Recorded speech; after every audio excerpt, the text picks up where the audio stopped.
माढा लोकसभा मतदारसंघात वंचित बहुजन आघाडीचे उमेदवार रमेश बारसकर यांनी आपला उमेदवारी अर्ज दाखल केलाय। त्यामुळे माढा लोकसभा मतदारसंघात तिरंगी लढत होण्याची शक्यता आहे। मागील 50 वर्षात सोलापूर जिल्ह्याचा विकास का झाला नाही असा प्रश्न शरद पवार, सुशील कुमार शिंदे यांच्यासह मोहिते पाटील यांना जनता विचारते असं वक्तव्य माढा लोकसभेचे वंचित बहुजन आघाडीचे उमेदवार रमेश बारसकर यांनी केलं।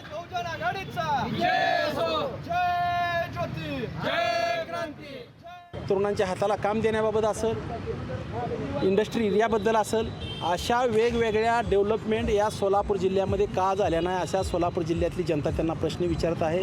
पुणे असेल, नाशिक असेल, कोल्हापूर असेल, औरंगाबाद असेल, अशा अनेक शहरं या सोलापूर जिल्ह्याच्या कोसो दूर प्रगतीच्या बाबतीत गेलेले आहेत आणि यांनीच 50 वर्ष झालं या सोलापूर जिल्ह्यामध्ये राज्य केलेलं आहे आणि पुन्हा अजून सोलापूर जिल्ह्याचा विकास करण्यासाठी आम्हाला निवडून द्या। आधी सोलापूर जिल्ह्याचा बॅकलॉग विकासाचा का कंप्लीट झाला नाही याचा प्रश्न खऱ्या अर्थानं आपण उत्तर दिलं पाहिजे। अशा प्रकारची सोलापूर जिल्ह्यातली जनता तुम्हाला खऱ्या अर्थानं या ठिकाणी मग आदरणीय पवार साहेब असतील, सुशीलकुमार शिंदे साहेब असतील, आदरणीय मोहिते पाटील साहेब असतील, यांना प्रश्न या सोलापूर जिल्ह्यातली जनता विचारत आहे। लोकशाही मराठी ऐका, पहा, जागरूक रहा।